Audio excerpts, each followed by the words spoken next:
রসুল বলছেন তুমি দুনিয়ায় থাকবা কিন্তু তোমার মাঝে দুনিয়া থাকবে না। এ আবার কি করে হয় আপনাদের জানা আছে?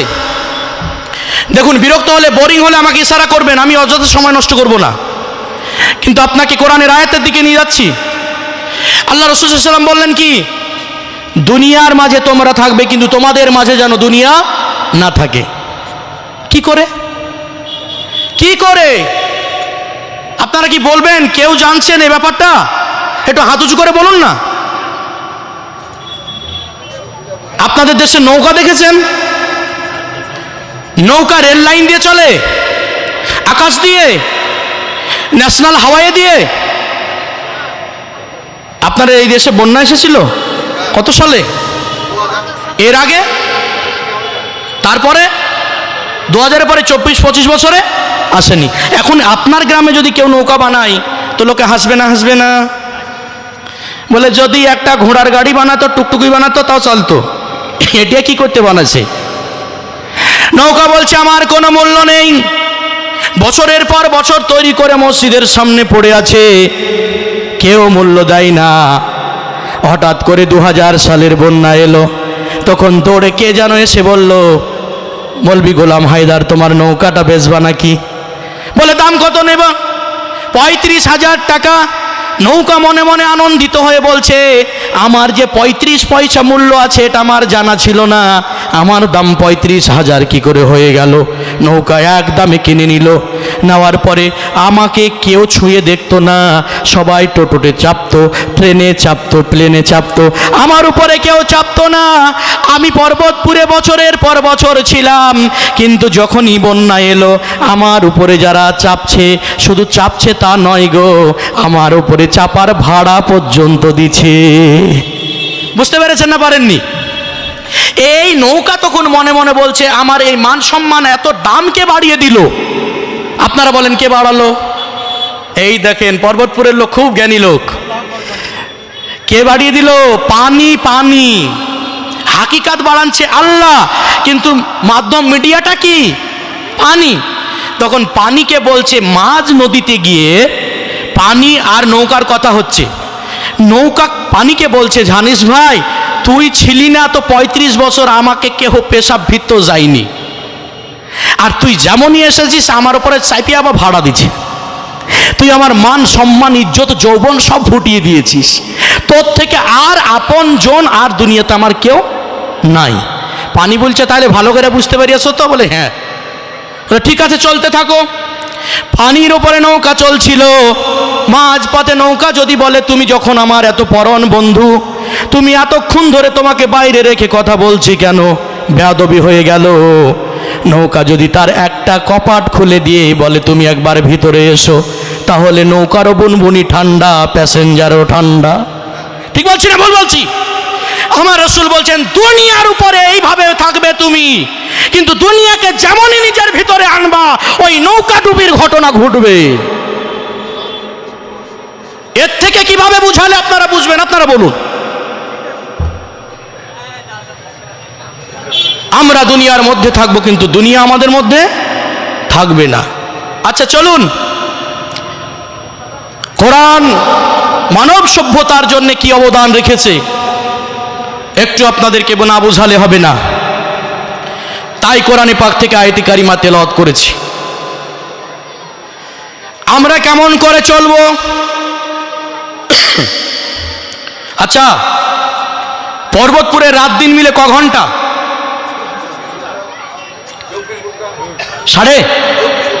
24 ঘন্টা। ঠিক আছে, আমাদের দেশও তাই, ওই পাড়াতেও তাই, রানীনগরও 24 ঘন্টায়। আচ্ছা, নামাজ আমাদের জন্য আল্লাহ কত ওয়াক্ত ফরজ করেছেন? 5 ওয়াক্ত। 6 ওয়াক্ত এদিকে নাই তো? 4 ওয়াক্ত। আমার দেশে কিন্তু 4 ওয়াক্ত ফরজ আল্লাহর লোক আছে, 1 ওয়াক্তরও আছে। আপনার দেশে নাই আলহামদুলিল্লাহ। কথা একটু বুঝেন, আমি কিন্তু গল্প করতে আসিনি। এখানেও আছে? আচ্ছা আচ্ছা আচ্ছা আচ্ছা, টোটাল 5 ওয়াক্তটা ধরে নিলাম, এটা হাইস্ট। 5 ওয়াক্ত নামাজ টোটাল সারাদিনের সবগুলাকে মিলিয়ে মোট কত ঘন্টা সময় লাগতে পারে আদায় করতে? যোগ করে 1.5 ঘন্টা। সূরা ইখলাস আর কাউসার দিয়ে নামাজ পড়ে তাই করে, তারপর 1.5 ঘন্টা।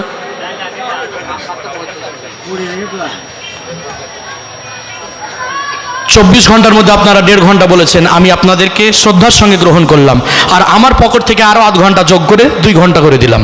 খুশি হলেন না নারাজ হলেন? তাহলে 22 ঘন্টা, এই 24 ঘন্টার মধ্যে 2 ঘন্টা নামাজে দিয়ে দিলাম, থাকলো ক ঘন্টা? 22। যখন মসজিদে জোহরে ছিলাম, আপনি ছিলেন, আমি ছিলেন, টুপি মাথায় ছিল, আল্লাহু আকবার বলে সানা বেঁধেছিলাম, মুখ দিয়ে কোরআন পড়ছিলাম, মসজিদের পাশ দিয়ে কে যাচ্ছিল দেখে বলছিল এরা মুসলমান। কেউ ডাউট করবে, কোন রকম ডাউট করবে যে এরা নন মুসলিম? কেউ পৃথিবীতে কোনো নন মুসলিম আল্লাহু আকবার বলে নামাজ পড়তে দাঁড়িয়েছে মসজিদে? কেউ ডাউট?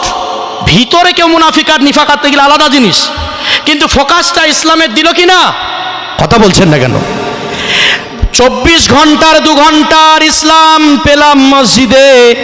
আমার পর্বতপুর ভাইয়েরা, আব্বা জানেরা, পায়ে হাত রেখে বলছি 2 ঘন্টার ইসলাম মসজিদে পেলাম, বাকি 22 ঘন্টার ইসলামটা কি আমাকে বোঝান? বুঝতে পারেনি? 2 ঘন্টার ইসলামে আমাকে বোঝা গেল যে আমার দাড়ি আছে, টুপি আছে, নামাজ পড়লাম, ওযু করছি। এ দেখে সবাই, যে একজন থার্ড পারসন যাচ্ছিল তিনি বুঝে নিলেন যে এরা মুসলিম, এরা নামাজ পড়বে। তো নামাজ দিয়ে এটা ইসলামের ফোকাস। 22 ঘন্টার ফোকাসটা কি? এটা ইসলাম কি? 22 ঘন্টার ইসলামটাকে যদি না ফোকাসে আনতে পারেন, আল্লাহর ইজ্জতের কসম করে বলছি 2 ঘন্টার ইসলাম পারফরমেন্স ভালো হবে না। একজন বলে মৌলানা নামাজ পড়ি কিন্তু মজা পাই না, নামাজের মধ্যে কোনো স্বাদ পাচ্ছি না, কারণটা কি? কোরআন চিৎকার দিয়ে বলে ইয়া আইয়ুহাল্লাযীনা আমানু উদখুলু ফিস-সিলমি কাফা। 2 ঘন্টার মুসলমান হয়ে লাভ নাই, কাফা পূর্ণতার সঙ্গে, অর্থাৎ বাকি 22 ঘন্টাও মুসলমান হও। 2 ঘন্টার ফোকাসে গিয়ে আল্লাহু আকবার, কোদাল নিয়ে মাঠে গিয়ে হাজী আব্দুল জব্বার আলকে কোবাচ্ছে। আপনাদের দেশে কি বলে? আইল বলে না? আইল বলে তো? আলকে কোদাল বলে তো, যেটাতে কোবাই। কোদাল দিয়ে কোবাচ্ছে, দুকাচি নুঙ্গি বেঁধে নিয়েছে, জুব্বাটা আরব থেকে এনেছে, ওটাকে দুকাচি করেছে। দুকাচি বুঝেন? এইটা হাঁটু বের করে দিয়ে কোবাচ্ছে। বলি সলিমুদ্দি হাজি আপনি কি করছেন? বলে আলকে সাইজ করছি। ওই পারে দেখছি আবার খোদা না খাস্তা কলিমুদ্দি হাজির জমি, ও দেখছি কোদাল নিয়ে আইলের কাছে ঘুষুর মুসুর করছে। আমি বললাম এখানে কেন? ভিতরকার 27 বিঘাতে ধান ভালো হয়নি, যত 22 মণ 24 মণ ধান আইলের গোড়ায় পোতা আছে, তাই আইলকে সাইজ করা অত্যন্ত জরুরি। আমি বললাম 2 হাজির আইল সাইজ করার যা নমুনা, পর্বতপুরের আইল দিয়ে কেন্যা যেতে যেয়ে 4 বের করে পড়ে। কেন্যা বুঝেন? এবার কিন্তু একবারে গ্রাম্য ভাষা ব্যবহার করছি, কেউ হাসি আমাকে নিয়ে আবার মজাক করিয়েন না, মস্করা করিয়েন না। কেন্যা বুঝেন? 2 হাজির আইল সাইজ করতে যে আইলের অবস্থা বুনবুনি ঠান্ডা হয়ে গেছে, এমন অবস্থা হয়েছে যে কেন্যা হেঁটে যেতে যে বারবার পড়ে। ঠিক বলছি না ভুল বলছি? অথচ এবার আপনাকে বলি, কোরআন বলছে ইয়া আইয়ুহাল্লাযীনা আমানু উদখুলু ফিস-সিলমি কাফা। ওপরের জমির ফসল তো দূরের কথা, অন্যের জমির ঘাস যদি তোমার গরু খায় আর ওই গরুর দুধ পান করে যদি মসজিদে গিয়ে তাহাজ্জুদ গুজার হয়ে যাও, আল্লাহ বলেন বান্দারে তাহাজ্জুদ গুজারের রাত্রি জাগা হলো কিন্তু ইবাদত কবুল হলো না। তাহলে বোঝা গেল এই 22 ঘন্টার ইসলামটার অত্যন্ত জরুরি। 2 ঘন্টার ইসলামের ফোকাস দেওয়ার জন্যে আমার নবী বললেন 22 ঘন্টার ইসলামকে স্টাডি যদি না করে 2 ঘন্টার ইসলামকে ফোকাস দিতে যাও ভুল হবে। আর যেদিন তোমার 22 ঘন্টার ইসলামটা ঠিক বুঝে নিবা, সেই দিন 2 ঘন্টার ইসলাম তোমার মেরাজ হবে। আমি বাংলায় বলছি না তেলেগুতে কথা বলছি? বাংলা বলছি তো। নামাজ পড়ছি, টোটোওয়ালা আমার বাড়ির সামনে দাঁড়িয়ে আছে। টোটোওয়ালা বলছে মৌলভী সাহেব যাবেন নাকি? আমি ওইটে কলাডাঙ্গা নাকি কলা বাগানের মোড়ে যাব। আমার কাছে এখন মার্সিডিজ আছে, গাড়ি আছে। আমি ওর বারবার ঘিনঘিনানি শোনার পরে যখন জোরে ধমক দিলাম, নবী আমার বললেন, তোমার 2 ঘন্টার ইসলামের ফোকাস ভালো হবে না মওলানা, কারণ তোমার 22 ঘন্টার ইসলামে তুমি ভুল করলা। কি ভুল করলাম গো আল্লাহ? তো আল্লাহ বলেন, উদখুলু ফিস সিলমি কাফা। ওই টোটো বাহক গরিব ছেলেটা পেটের দায়ে 2 মুঠো খাবার জোগাড় করার জন্য বাড়ি থেকে বেরিয়েছিল। তোমাকে ও জানে না তোমার কাছে 4 চাকা আছে, 4 হুইলার তোমার কাছে আছে, তাই বারবার করে প্যাসেঞ্জার ভেবে ডাকছিল। তুমি ওকে চোখ রাঙিয়ে কথা বললে কেন? তুমি বলতে পারতে, ভাই বাবা সোনামানিক, আমার কাছে গাড়ি আছে আব্বা, অন্য কাউকে ডাকো, আমি আমার গাড়িতে যাব। এই কথা বললে মনে কষ্ট পেত না, কিন্তু ছোট লোকের বাচ্চা ঘ্যান ঘ্যান করছিস কেন যখন বলেছো তোমার 22 ঘন্টার ইবাদত এই বরবাদ হলো, তোমার 2 ঘন্টার মসজিদে গিয়ে আল্লাহকে পাওয়া যাবে না। বুঝে আসছে না? আকায়ে কারীম সাল্লাল্লাহু আলাইহি সাল্লাম বলেন, কোরআন শরীফ 2 নম্বর পারা সূরাতুল বাকারা, ইয়া আইয়ুহাল্লাযীনা আমানু উদখুলু ফিস সিলমি কাফা। কোরআনের অবদান সমাজের উপরে, সোশ্যাল সায়েন্সের উপরে কতটা। সারাদিন রাত্রে দিদি নিয়ে কাজ করেছেন, বাড়ি ফিরে বউকে বললেন, ও কলিমদ্দির মা, আমার পেটে ক্ষুধা লেগেছে, আমাকে খেতে দাও। হাত পা ধুয়ে এসে বসেছেন, খেতে গিয়ে তরকারি নিয়ে ভাতটা নিয়ে যখন মুখে দিয়েছেন, হক করে ফেলে দিলেন। সলিমদ্দির মা জিজ্ঞেস করছে, হক করছেন কেন? খান, খিদা লেগেছে বলে। তুই আবার জিজ্ঞেস করছিস কেন হক করছি? লাঠি নিয়ে আয়। বলবে কি বলবে না? আচ্ছা, কেন হক করতে পারে? যেইটা ছাড়া তরকারি ভালো লাগে না, ওইটা বেশি হয়ে গেছে। কি লবণ বেশি হয়ে গেছে, লাঠিটা নিয়ে মারতে গেছে। মারতে গিয়ে হঠাৎ করে মনে পড়েছে, একে যদি আমি মারি, একে যে জন্ম দিয়েছে সে পিতার কানে খবর যদি পৌঁছায়, তার পিতা বড় কষ্ট পাবে। যদি পিতা কষ্ট পায়, তাহলে একে যে সৃষ্টি করেছে তিনি কষ্ট পাবেন কি না? যা, আল্লাহ পাকের দিকে লক্ষ্য করে আমি তোকে ক্ষমা করে দিলাম বলে লাঠি ফেলে দেওয়া মানে 22 ঘন্টার ইসলামটাকে সে ভালো বুঝেছে। বুঝতে পারলেন না আমার কথা গো? আব্বাজান, আমি ছেড়ে দেবো?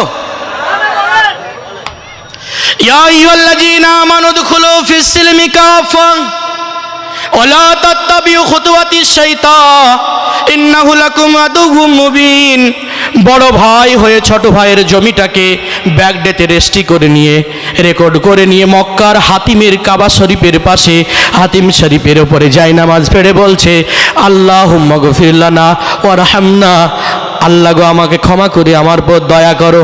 আল্লাহ রাব্বুল আলামিন বলছেন, 30 বছর সংসার করেছে তোমার বউ, 40 বছর সংসার করে বৃদ্ধা হয়েছে তোমার বউ, একদিন সামান্য কাজের ত্রুটি জমা খেচে দেয়নি, 3 তালাক দিয়ে তাকে বাদ করে দিয়েছো, ক্ষমা করতে পারোনি।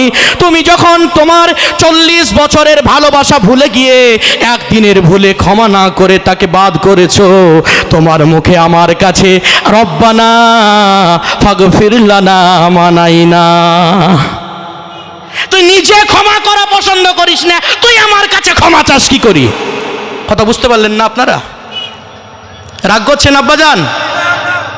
যদি রাগ করেন, ইসলাম না বুঝে কবরে যাবেন, কি ঠেলা নিতে হবে সে কোরআন হাদিস পরিষ্কার বলে দিয়েছে। কোরআনে পাকে এটার দলিল আছে কি আপনি বলুন মাওলানা সাহেব? বলে হ্যাঁ, ইন্নাল্লাযীনা ফাতানুল মুমিনিনা ওয়াল মুমিনাতি সুম্মা লাম ইয়াতুবু ফালাহুম আযাবু জাহান্নাম ওয়া লাহুম আযাবুল হারিক। হে রাসূল, জানিয়ে দেন যারা মুমিন আরেকজন মুমিন অথবা আরেকজন মুমিনা আরেকজন বিশ্বাসী মহিলা অথবা পুরুষকে কষ্ট দিয়েছে, কষ্ট দেওয়ার পরে, এখানে ফাতান শব্দ, ফাতানের ডেফিনিশনটা খুব বিশাল। এই ফাতান নিয়ে যদি আলোচনা করি তো ফজরের আজান হয়ে যাবে। বুঝতে পেরেছেন? ফাতান মানে আপনার জীবন চলার গতিকে বিলম্বিত করে দেওয়া। আপনার বাড়ির পাশে বাড়ি করেছে, পানি পড়নটা করেছে আপনার উঠানে, এটাকে ফাতান বলা হয়। এমন একটা বজ্জাত গরু নিয়ে এসেছে যে প্রত্যেক দিন ছুটে গিয়ে আপনার প্রতিবেশীর জমিতে নিয়ে গিয়ে ধান খেয়ে নেয়। ফাতান, অশান্তি, অশান্ত পরিবেশ সৃষ্টি করা। তা আল্লাহ বলছেন যদি কোনো মুসলমান আরেকজন মুসলমান অথবা মুসলিমার কষ্টদায়ক কোনো বিষয় তৈরি করে দেয় আর তওবা করার আগে যদি মউত হয় তো তার ফয়সালা দুনিয়াতে নবী শুনিয়ে দাও, সে সোজা জাহান্নামে যাবে। ইন্নাল্লাযীনা ফাতানুল মুমিনিনা ওয়াল মুমিনাত, ভাই হয়ে ভাইকে অযথা গালি দিয়ে দিয়েছে, ভাইয়ের অন্তর ভেঙে গেছে।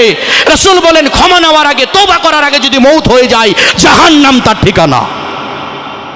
তাই বলতে এসেছি 2 ঘন্টার পারফরমেন্স মেরাজ হবে যেদিন 22 ঘন্টার ইসলামের ফোকাস হবে।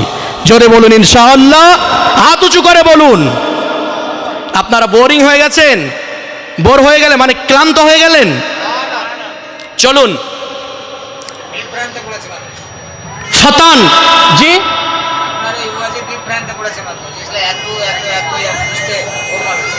আচ্ছা কি করব আমি আর? আল্লাহ আল্লাহ তুমি আমাকে রব্বি ইসরাহ লি সাদরি ওয়া ইয়াসসির লি আমরি ওয়াহলুল উকদাতাম মিন লিসানি ইয়াফকাহু কওলি। বলুন আমিন। আল্লাহ আপনি এই দেশের ভাষা আমাকে বলিয়ে নেন আল্লাহ, যাতে আপনার বান্দারা বুঝতে পারে। আল্লাহ তুমি যদি আমাকে ক্ষমতা দিতে তোমার বান্দার কলিজাটা বুকটাকে ফেড়ে তোমার দিনকে আমি ঢুকিয়ে দিতাম। এরা যেটাকে দিন মনে করে বসে আছে এরা ভুল জায়গায় আছে, ওই কবুতরগুলোর মতো মুখস্থ বিদ্যা নিয়ে ঘুরে বেড়াচ্ছে। এরা দিনকে বুঝতে পারেনি, বাপ মাকে কষ্ট দেয়, কবা ঘরে গিয়ে হজ করতে যায়। এখানে যে জান্নাত নাই, বলা হয়েছে ইন্নাল জান্নাতা তাহতা রিজলাইহা, মার পায়ের নিচে জান্নাত। ছেলে মাকে কষ্ট দিয়ে হজ করতে জান্নাত খুঁজতে গেছে। কষ্ট হয়, দুঃখ হয়, যন্ত্রণা হয় মানুষের পাগলামি দেখে। কোরআন বলে কি, এরা করে কি? 2000 সালে ক্যালিফোর্নিয়া বিশ্ববিদ্যালয়ে একজন ইসলাম গ্রহণ করেছিল ইহুদি। পাকিস্তান সরকার তাকে রাষ্ট্রদূত, রাষ্ট্রীয় মর্যাদা নিয়ে এসেছিল পাকিস্তানে। বিশাল কনভেনশন সভা, যেখানে সুপ্রিম কোর্টের বিচারপতিরা আছে, তাবড় তাবড় লোকের ভিআইপি অডিয়েন্স। আমার মতো পাগল ছাগল একটাও ছিল না। হাজার জনতার মাঝে সম্বর্ধনা জ্ঞাপন করা হচ্ছে নবমুসলিমকে, যিনি ক্যালিফোর্নিয়ার একজন ইহুদি ইসলাম গ্রহণ করেছেন। তারপরে তিনাকে সম্ভাষণ জানানোর পরে শেষে বলছেন আপনাকে নিয়ে আজকের আমাদের অনুষ্ঠান, তো আপনি শেষে কিছু বলুন যাতে আমাদের প্রাণটা জুড়িয়ে যায়। তিনি দাঁড়িয়ে গেলেন, দাঁড়িয়ে গিয়ে প্রথম প্রশ্ন করেছিলেন,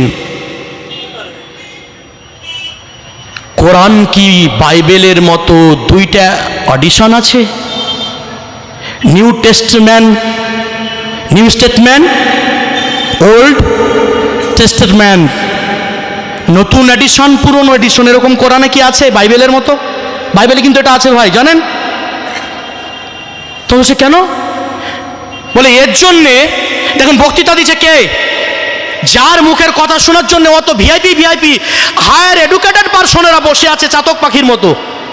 তারা ভাবতে পারেনি, তারা ভাবছে যে কেন সে ইসলাম গ্রহণ করেছে কথাটা বলবে, আর ওদের নারায়ে তাকবীর আল্লাহু আকবারের ধ্বনিতে গোটা সভা ভরে যাবে। কিন্তু ওঠেই তিনি বলছেন, আমি হতাশা হয়ে গেলাম, আই এম কনফিউজড, আমি হতাশা হয়ে গেলাম, আমি কি বলবো? বলে কেন? বলে ইসলাম কবুল করে আমি অনেকগুলি মুসলিম কান্ট্রি ভ্রমণ করেছি, কিন্তু আমার ভ্রমণের পরে যেটা অভিজ্ঞতা হলো, আমার মনে প্রশ্ন জেগেছে, কোরআন কি 2 ধরনের, ওল্ড ভার্সন, নিউ ভার্সন আছে?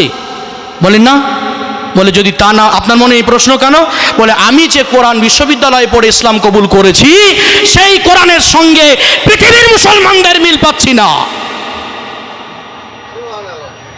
কথা বুঝতে পারলেন না? আমার যে কোরআন আমি গবেষণা করে বিশ্ববিদ্যালয়ে মুগ্ধ হয়ে ইসলাম গ্রহণ করেছি, এই কোরআনের সঙ্গে আপনাদের কোনো মিল পাচ্ছি না। তাই আমার মন বলছে আরেকটা কোনো কোরআন আপনাদের জন্য আছে।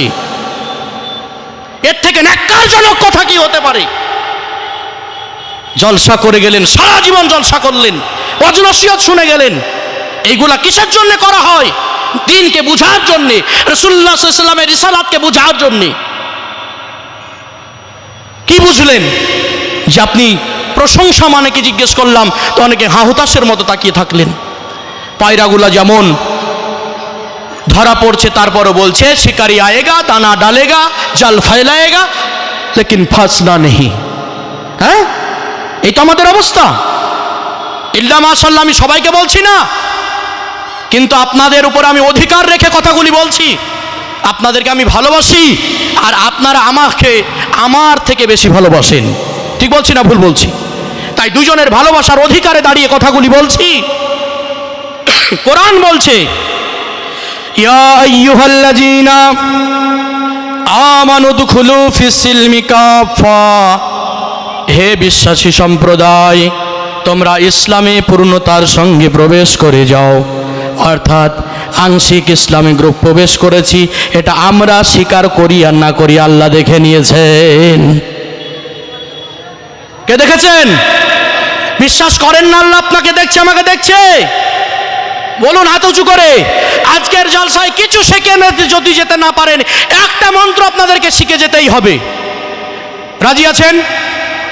14 নম্বর পারা আল্লাহ সুবহানাহু ওয়া তাআলা ইরশাদ করছেন, মাহশারের দিন আমি বিচার সম্পাদন যখন শেষ করব, সবাইকে একসাথে জান্নাতে যেতে দেব তা হবে না। এ বি সি করে ক্যাটাগরি ওয়াইজ একটা একটা করে আমি একটা একটা করে দল জান্নাতে ছাড়বো। বলুন সুবহানাল্লাহ। মাহশারের দিন হবে একটা দল প্রথমে জান্নাতি ঘোষিত হয়ে যাবে, মানে জান্নাত অধিকারী হয়ে গেল। এরা যখন বলছে হিপ হিপ হুররে, বলবে কি বলবে না? আরে কি মজা, এত বিশাল মহাশরে আমাদের বিচার প্রথম হলো, আর এত তাড়াতাড়ি হলো, আর রায়টা জান্নাতের পক্ষে হলো। এই খুশি কি রুখা যাবে ভাই? কথা বলছেন না আপনারা? আনন্দিত হয়ে কেমন করে আনন্দ প্রকাশ করবে তা আল্লাহ নিজের ভাষায় কোরআনে পাকের মধ্যে তুলে ধরেছেন। জোরে বলুন সুবহানাল্লাহ।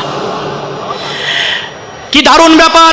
আমাদের আগে ফয়সালা হলো, যাদের কেস পেন্ডিং ছিল, পেন্ডিং বুঝেন মানে এখনো বিচার যাদের হয়নি, এই মানুষগুলা তখন পিছন দিক থেকে গিয়ে ওদেরকে বলছে, এই শোনো শোনো শোনো শোনো, এই দুনিয়ায় কি কাজ করেছিলে, এত কি ভালো আমল করেছিলে গো, সবারই আগে তোমাদের বিচার আদালতে উঠলো, আর তোমাদের তাড়াতাড়ি ফয়সালা, তাওয়া জান্নাতের। সুবহানাল্লাহ বলেন। তো বলছে, এই শোনো, তোমরা এসব আমার আগা ছাড়ো, তো আগা ছাড়ো, জান্নাতে যেতে দাও। বলবে কি বলবে না? না ভাই একটু বলে যাও। বলে শুনি এখন কি লাভ? বলে তাও বলে যাও, মনটাকে সান্ত্বনা দেব। তখন ওই জান্নাতীদের মধ্যে একজন যে কথা বলবে, এই কথা 1450 বছর আগে কোরআন বলে দিয়েছে। সুবহানাল্লাহ বলেন। ওই জান্নাতি, প্রথম জান্নাতি ঘোষিত হওয়া ব্যক্তি বলবে, আল্লাহর বান্দা শোনো, আমি দুনিয়ায় কি কাজ করেছি আর তফসিল দিতে পারবো না, একটা কথা মাথা থেকে 1 সেকেন্ড সরতে দিইনি। কোনো সময় ঘুমিয়ে গেলে আমার নাম শোধালে আমার নামও উল্টা পাল্টা বলে দিয়েছি। ঠিক না ভুল বলছি? হ্যাঁ, ঘুমালে মানুষ তাই ভুল বলকে না? কথা বলছেন না কেন? আবার কোমায় চলে গেলে মানুষ ভুল বকে না? বকে। আল্লাহর বান্দা, তাহলে নাম যখন ভুল হয়েছে, আমি সেদিনও একটা কথা ভুলিনি। বলে কি? সুম্মা ইলাইনা ইয়াবাহুম আসুম্মা ইন্না আলাইনা হিসাবাহুম। ফিরে গিয়ে হিসাব লাগবে, এই কথা জীবনে 1 সেকেন্ড ভুলিনি। বলুন সুবহানাল্লাহ। এটাই আমাদের নেক আমল ছিল। আপনারা এত কঠিন মানে শক্ত হয়ে বসেছেন, আমি অত্যন্ত বিব্রত বোধ করছি। আপনারা এই কথাটুকু বুঝতে পারছেন না? ওরা বলছে যে আমরা এর জন্য জান্নাতি হলাম, হয়তো প্রথমে আমরা জীবনে 1 সেকেন্ড ভুলিনি, নিজের নাম ভুলে গেছি তাও ভালো, কিন্তু 1 সেকেন্ড এই কথাটা ভুলিনি যে ফিরে গিয়ে হিসাব লাগবে। আমি বক্তৃতা দিতে এসেছি, যদি আমি ভুলে যাই আল্লাহর কাছে ফিরে গিয়ে হিসাব লাগবে, তাহলে এখানে আমার মুখে যা আসবে তাই বার হবে। ঠিক বলছি না ভুল বলছি? আর যদি এই বিশ্বাসটা থাকে যে আমাকে ফিরে গিয়ে আল্লাহর দরবারে হিসাব দিতে হবে, আল্লাহ পাক জানতে চাইবেন সেই দিনকে তুমি পর্বতপুরে গিয়ে কি আলোচনা করেছো, তাহলে আমার আলোচনা মেপে চেপেই হবে। কথা বুঝতে পারলেন না আপনারা?